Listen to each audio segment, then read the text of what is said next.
Well, that might be a fun video to show you the cold pack sausage pressure canning process. Here they are.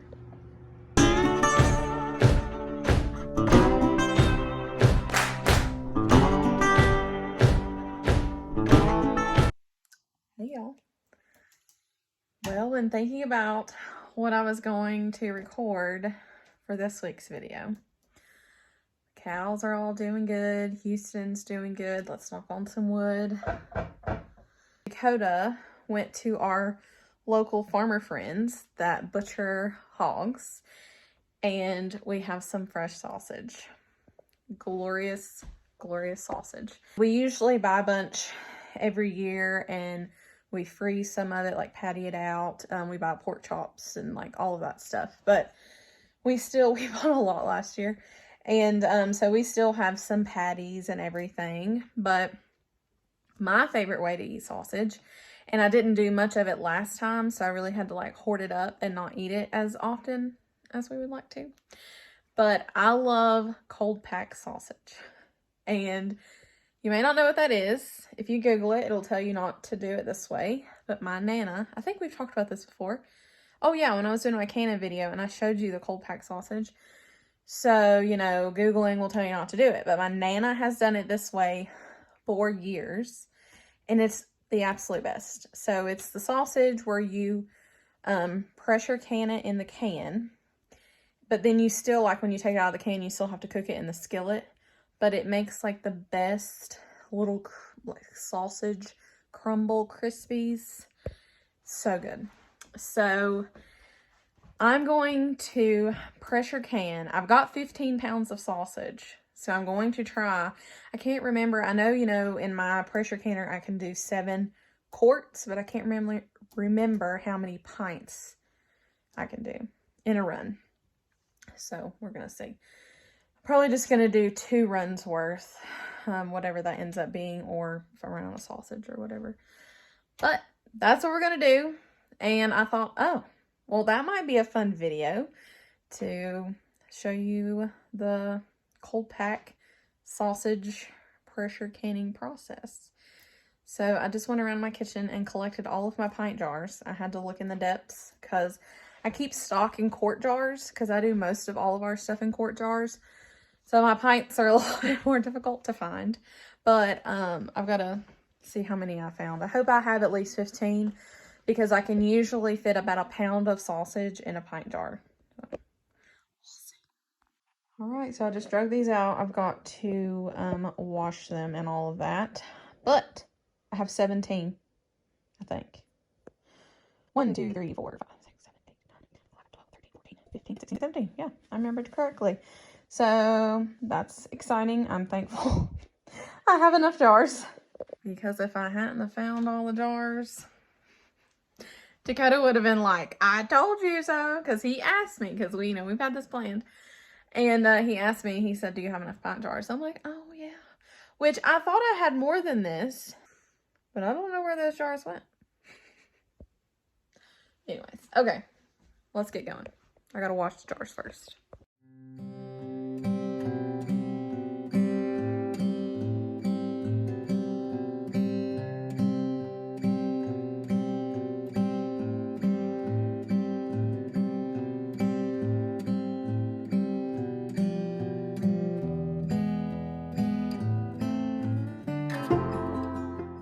Our jars washed and ready, and I have the sausage here, so we're just gonna get with it. I do prefer wide mouth over regular mouth, but in the pint department, this is just what I've got to work with. So like with a wide mouth, it's a little bit easier to get it packed really nice because your whole hand can fit in there.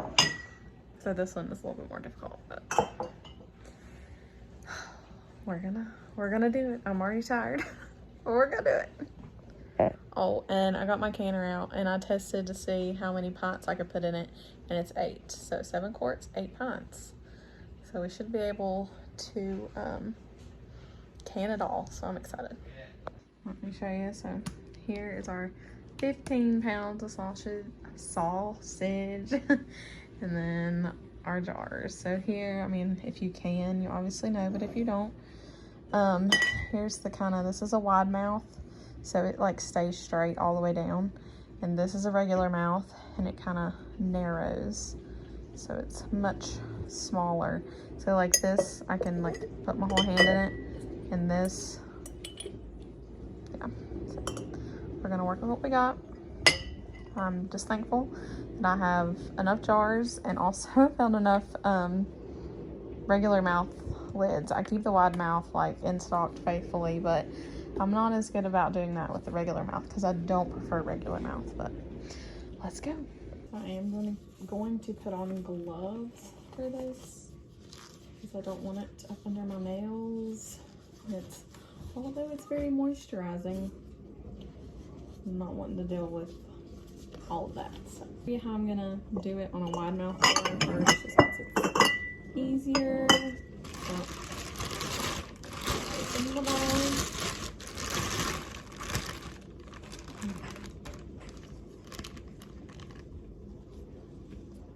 It smells so good. Yeah. So I'm just gonna take it and I'm gonna pack it. I'm just gonna pack it down, and I'm gonna fill it all the way up and leave 1 inch of headspace. But that's what we're gonna do. So I'm gonna be here for a while, but I really like push it down, and this is why I like the wide mouth, because I can like get in here and push it down. It's not as easy on the others, but I've said that like 15 times, but I'm gonna make sure like you get all the air bubbles out, pack it really tight. Like I said, the last time I done this, I done some last year, but I can on average fit about a pound of sausage in each pint jar. So it works out good. Messy business. Not too much. You'll have to tell me in the comments if you or your family has ever done sausage this way. Be interested to know, because I don't know if, I mean, I'm sure there are people, but I don't personally know anybody that has ever done it this way, because when I tell them, I'm like, oh, have you ever had sausage this way? They're like, what are you talking about? And a lot of people have said that they used to like patty it out and like fry it, and then like put the fried pieces of sausage in a can and then canned it, but not like this. So anyways, that's what I do. Looks a little bit more level from where I'm at, but it isn't on there. Anyways, pack it about right there. On to the next one.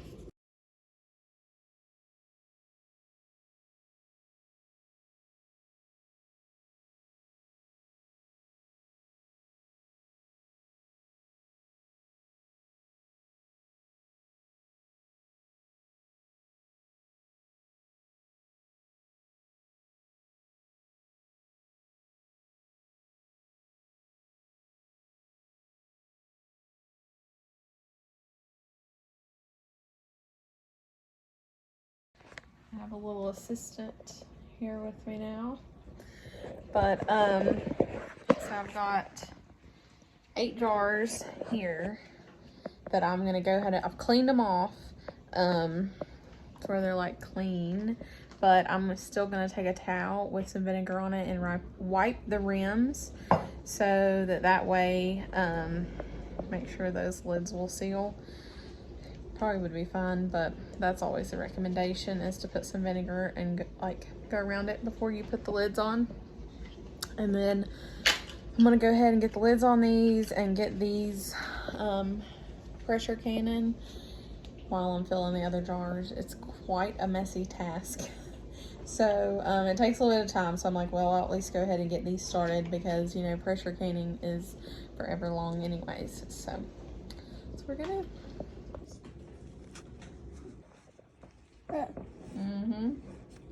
But you gotta wipe this top part, not the side, the top. Here, remember? Gotta look, see where your vinegar is. And then wipe the rim. Okay, now twist, hold it right there, and then twist the jar. There you go. Good job.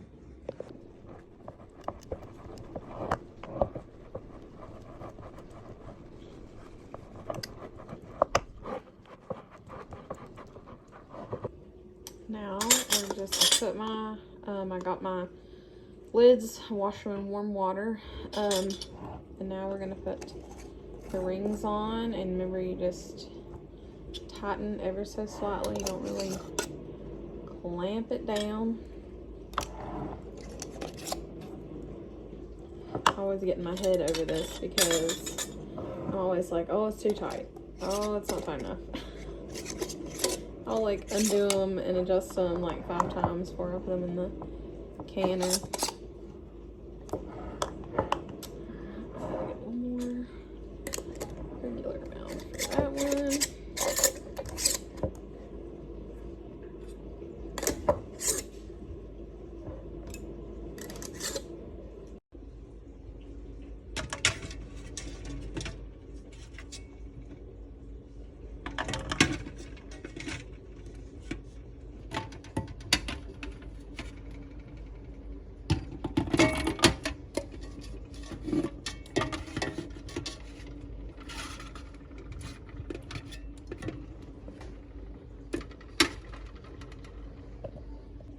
Now that we've got all of our cans in the canner, we're gonna put some water in here, and we're gonna fill it to where,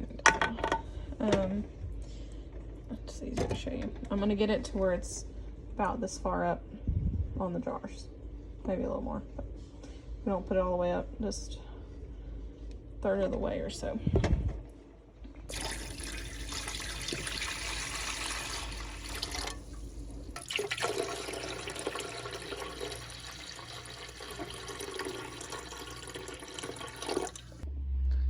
So you can kind of tell,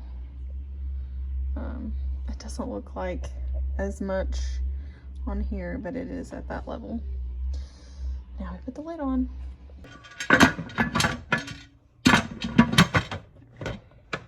Always argue with it a little bit every time. We're gonna turn this on. We could have turned it on before, but I'll turn it on now.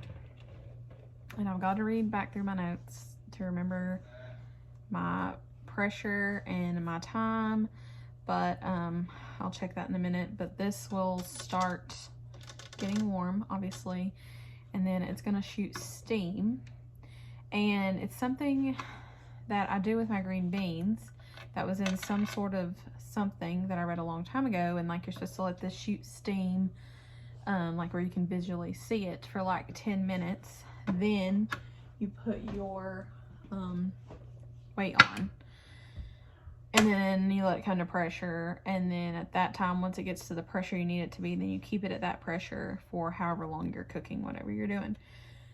But it was interesting because me and my Nana were talking about canning, and she's like, oh, I don't ever let mine shoot the steam for 10 minutes. So I don't know. I don't know where I read that or whatever, but I do it with my beans, do it with my deer meat, and I'm doing it with the sausage. And knock on wood, everything usually works out great. So I'm gonna go sit on the couch for a minute, take a rest, and then I'm gonna check on it, keep checking on it, and wait till I see the steam. Then I'm gonna do 10 minutes and what we just talked about. So it's hard to get it, but this is like what I was talking about, the steam. I can see it really good here, you know, in person, but it doesn't really capture well on video.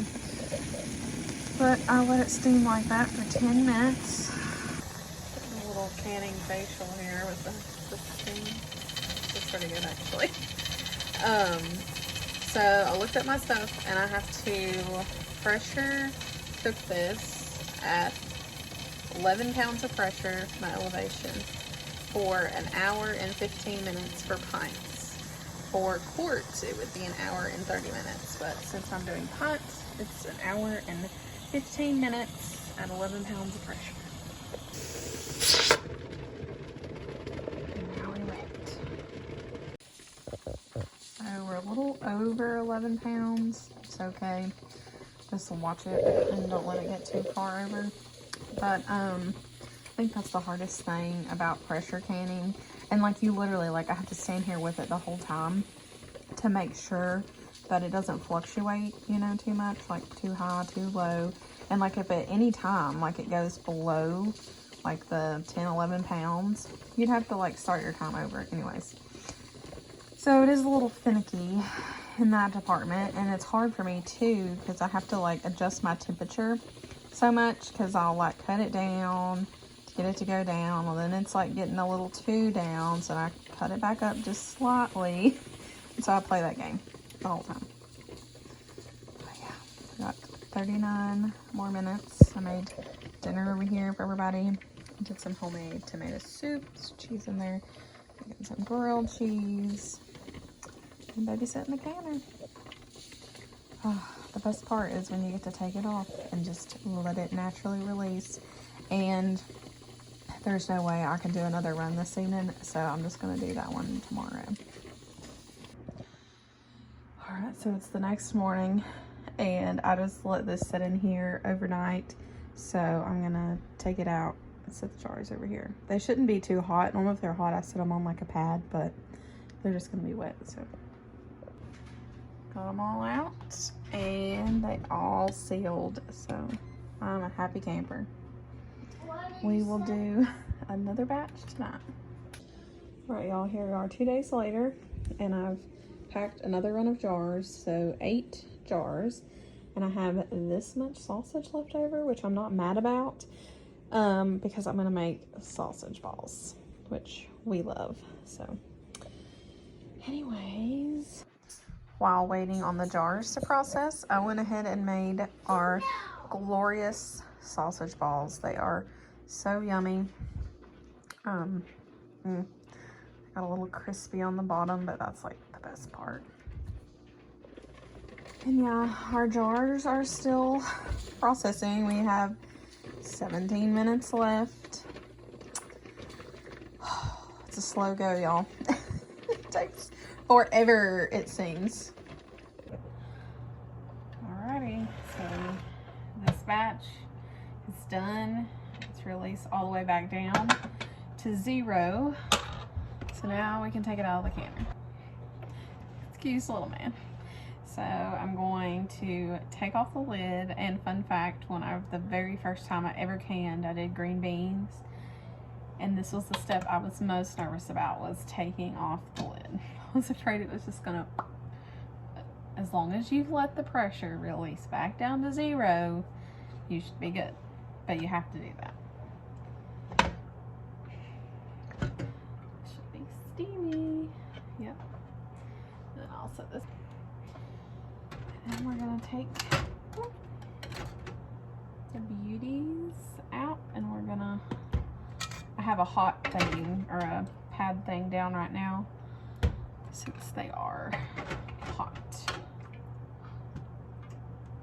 It's still boiling, but it looks like,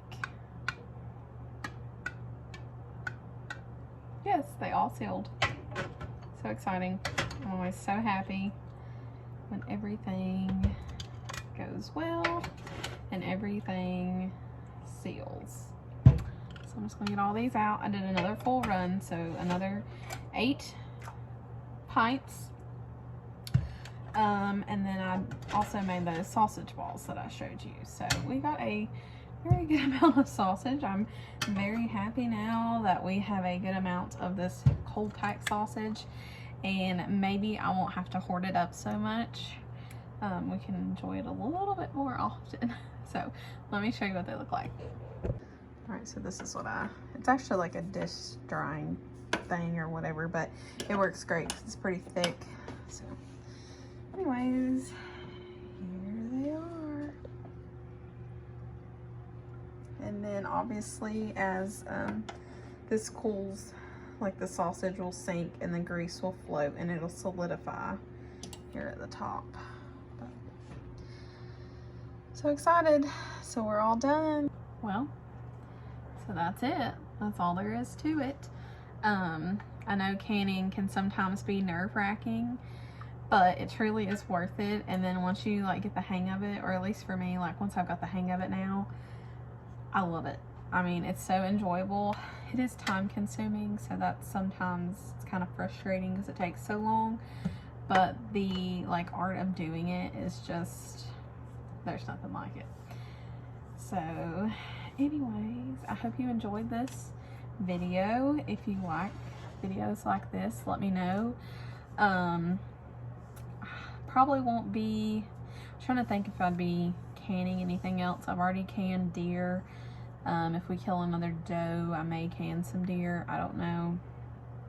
But anyways, let me know if you maybe want the sausage ball recipe. We could do that, or any other little recipes. I love cooking. If you know me in person, I love to cook.